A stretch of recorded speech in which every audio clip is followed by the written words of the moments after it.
Hey everyone, I have some thoughts today that I want to share with you about exercise. And I know for lots of us, exercise can either be a friend or a foe, and for lots of us it has a lot of interesting associations and is maybe not so fun from what I've heard from many of you. So I just have some things that I found that have been really helpful for me. And being a former dancer, I have a lot to say about this because I danced for over 10 years, and I was dancing about 10 hours a week and or exercising for at least 10 hours a week. And so I've gone from having sort of a hardcore athletic lifestyle to not doing that anymore, but then trying to sort of sort through how do I approach exercise and what's the most loving way to really take care of my body in this way, because we do need it and it's natural to us, but there's so many myths and so many things that people typically struggle with around exercise that I think it really deserves a paradigm shift and it really deserves a reframe. So I just want to do that for you today. First, I want to kind of debunk a few myths around exercise, because if you're one of those people that have done the whole gym thing and you've gone to the gym or you've had a very strict regimen around exercise and maybe haven't seen the results that you want to see, there's reasons for that, which I'm going to share in today's little video here. The myths that I want to debunk, myth number one, is that the body responds really well to negative motivation. There is a tendency for us whenever we are exercising to kind of have like a punishing approach towards the body, like the harder that I work it and the more that I sort of stress it, then the better that it's going to respond to me. Well, what I found was that actually is not true, believe it or not. There's a good sort of stress in the sense that pushing yourself to the degree of challenging yourself is really good, but most of us come from this really pressured, punishing approach. And we speak to ourselves really negatively while we're exercising. We're pushing ourselves past the zone that we should be in, and it's actually not doing us much good, because what's going on is that type of stress can lead to the release of cortisol in the body, which, as most of you know, cortisol is that fight or flight hormone that really it has the chemical reaction in the body, and it causes stress, which stress actually leads to weight gain. So you're kind of working against yourself when you're in that stressed mindset in exercise. So what we want to do is figure out where's the good stress and where's the negative stress. Where's the stress that's actually causing me to gain weight rather than lose it. And so I'm going to talk a little bit more about that today. So that's myth number one. The body responds well to negative motivation. No bueno, not true. Myth number two is more is always better.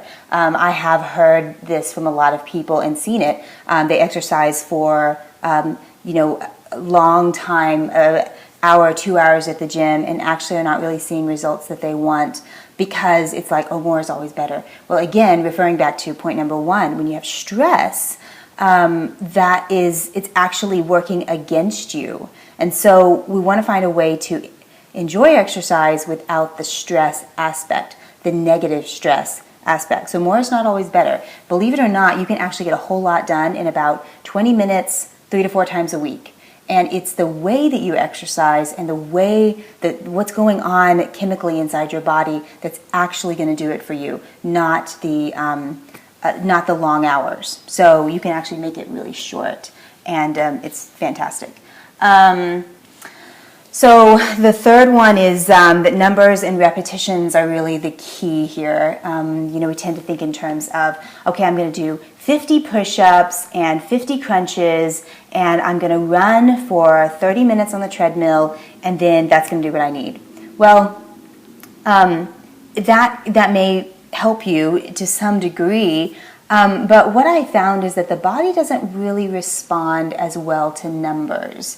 We tend to think so much in terms of numbers on the scale, numbers on the just sort of measuring ourselves by these numbers, when really the body doesn't really work that way, and everyone's bio-individuality needs something different. So the key becomes tuning into what is it that I actually need? What is it my body's really needing in order for health, not just for fitness, not just to get a rock hard body. That may still happen, but the way we do it is essential. So numbers, see if we can let go of the numbers. That can be so huge for actually transforming not only our bodies but also our experience of, quote, working out, our experience of movement. So what happened for me whenever I was sort of sorting through what does real fitness actually look like is that I started to look at it and go, okay, what is it we're actually trying to achieve here? And as you know, I'm very much about, these days I didn't used to be, but I'm very, very much about stepping into a place of love and intuition to connect with my unique body, what it's actually needing, what it's wanting, and using it as a kind of a tool to go deeper. And so fitness and exercise can actually be a place where we can go deeper, which leads me to my contrast of the myths that I just debunked, the punishing approach to exercise, into what I call intuitive movement. And we want to change it from being exercise, and we want to change it over to being movement, because the body loves to move. We are designed to move in life, to not be stagnant, to not stay stuck, to not the body's just designed that way. But because we've had such an approach that's been so punishing, it turns us off, and for good reason. So if we can change it, shift our paradigm over to intuitive movement, everything changes. So here's my favorite concepts for what I call intuitive movement. And the first one is, wherever you are, be all there. Let me explain what that means.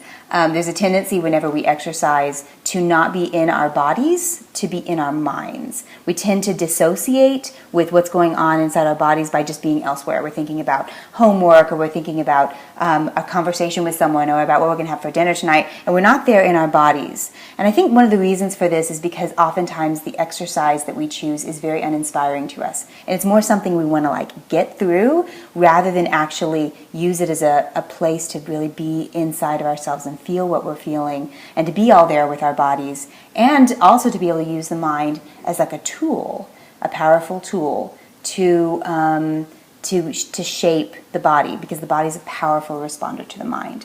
So that's key number one, is be all there. I like to just really feel while I'm doing movement rather than just think about it, but to really feel and be all there in the motion. And so that kind of leads me to point number two. Since the body is such a powerful responder to the mind, whenever you use your mind towards seeing your ideal self, essentially, the body responds that way. And there's a person who I think has a really good concept of this. Is a man by the name of John Gabriel. He lost over, I'm trying to remember how, it was like 250 or 300 pounds, just by using something that he calls visualization, which is really visualizing his ideal self. And he didn't put himself on a diet. He just started to use his mind to connect with his body. Very, very powerful. The body is a strong responder to the mind. So if we're visualizing ourselves being strong, being fit, being agile, then the body will respond to that and work accordingly. And that's very fascinating to me. Interestingly enough, some people have a little trouble with the idea of visualizing, but what's interesting to me is that God kind of showed me, well, you guys are always visualizing negatively towards yourself. So what would be the problem with visualizing positively? I thought, good point. So see yourself as your ideal self. Like when I'm doing abs, I like to see my abs as being just very strong and very ripped, and that helps me be actually do better in my movement sessions and be stronger. So that's point number two. Point number three is, this may sound a little weird, but it really helps. It's speak kindly to yourself. Think kindly to yourself. There's a good reason why competitive sports are so magnetizing. Because think about it. You're doing something and you're working really hard. You've got all these fans and everyone cheering you on. and just really encouraging you and saying, you can do this, you've got this. Well, what's interesting is that we don't do that for ourselves. We don't give ourselves permission to do that. So what if we cheered ourselves on? What if we said, man, you did so great on that. You've got the next one. You can do this. And I like to do that when I'm in the middle of intuitive movement, or I'm in the middle of my movement session, to just be like, you're doing great. You've got this.